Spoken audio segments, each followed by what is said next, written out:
This is the first of a series of brief videos comparing the differences between Vacheron Constantin and Patek Philippe watches. This particular video will focus on post-industrial revolution models of each watch from around the turn of the 20th century. And we'll start with the Patek Philippe. This particular Patek Philippe is pretty standard for the time. It's a solid 18 karat gold case, heavy made, a large watch, about 130 grams or so. The face itself is a fairly straightforward white enamel dial with standard Patek Philippe and co-signature up on top, and the chronometro designation towards the bottom half of the dial.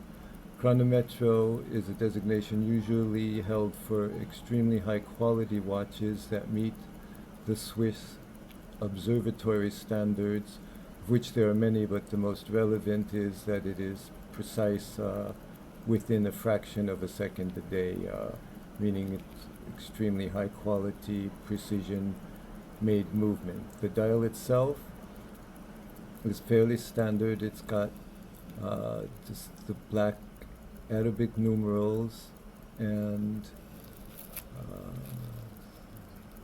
whip spade hands, also black.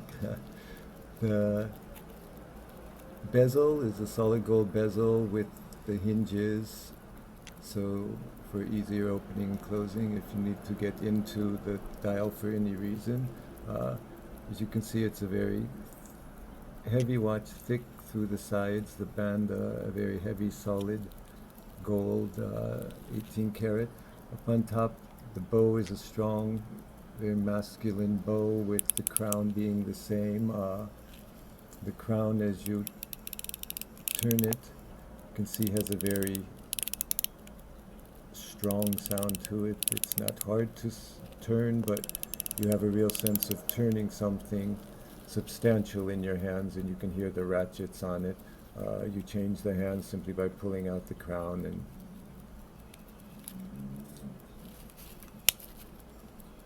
turning it and then pushing it back in again. Then in the back, you see the fairly standard design with the plate for the monogram to be etched in. The back cover itself is very heavy, substantial, no play in it at all, thick. Inside the back cover, nothing particularly fancy, just good, solid, strong, well-made workmanship throughout. The cuvette along similar lines, again just heavy with the etching on it, and then heavy for the protection, thick, giving that sense of real constancy and sturdiness to it. The movement is what's called a wolf's tooth style of movement, meaning that the gears actually project a little bit out, the teeth on the gears. The regulator is nothing particularly fancy, but it is a Patek special design regulator of very high quality. And you see that the wheel train is gold, which is, and the jewel settings also, which is just a touch to show quality to the repairman mostly, who will only be looking at this aspect. But it says as soon as you open it to the repairman that this is a watch that significant effort has been put into making it to specifications that are of the highest quality and deal with it, you know, in a respectful manner. It's almost like used as a language between the repairmen and the manufacturers primarily. Other than that, again, just to view the watch quickly, it's very heavy, solid, post-industrial revolution, meaning that the parts are mostly machine-made and the assembly will be left for the particular touches that Patek wants to give onto it and qualities that they want to express themselves. Now, the Vacheron Constantin is also from a similar period. Again, 18 karat solid gold.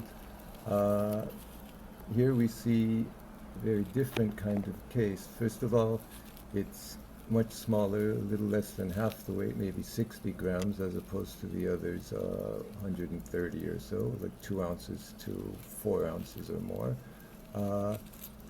We have what is called a snap-on bezel, meaning no hinge for the glass on the front, and inside we see the dial itself, a good deal of attention and effort being paid to the complications in it, with the outer band being kind of bumpy gold, and then the silver band inside that, and then inside that the inner circle, where again the bumpy but textured surface in a pattern, and then the actual subsidiaries dial, you see just the flat smooth gold. So a lot of effort goes into the dial design and the manufacture of the dial, and the hands just the blued steel, high quality hands. And in terms of the winding on this, we see something very different.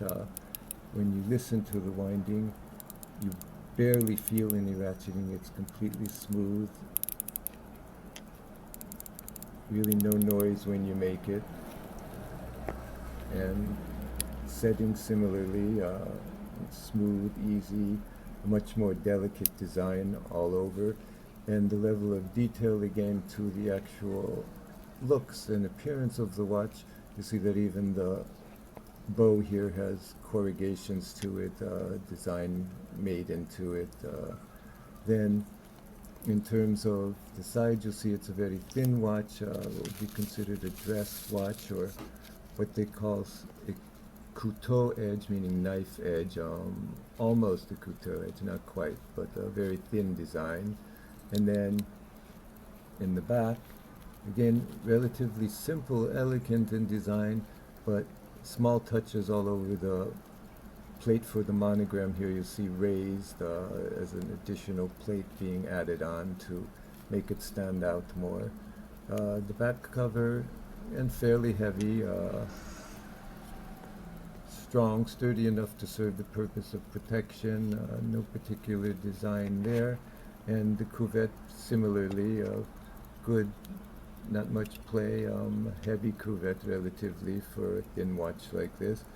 And then the movement itself is what's called a barred movement, which is typical for the period, particularly in Swiss-made European watches.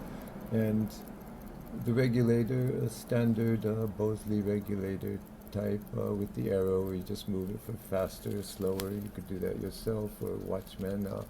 And really the only extra touch you see is the little bar there for the Vacheron Constantin signature, which gives that elegant little bar across it as a sort of decoration or whatever, a sign again to the workmen who might get into the movement for whatever reason that you're dealing with, a well-known and watch that substantial effort was made into the production of. Also another note is you'll see the back hinge here, as opposed to the Patek, is a hidden hinge, so you do not see it adding to the overall smoothness of the design, continuity of it. So all in all, a watch that a lot of effort and attention has been paid to the actual design on the case, and the movement itself is a good high quality movement, but not to the level that the Patek Philippe would have reached, with no chronometer or chronometer designations or that, but certainly a very reliable and high quality watch from beginning to end.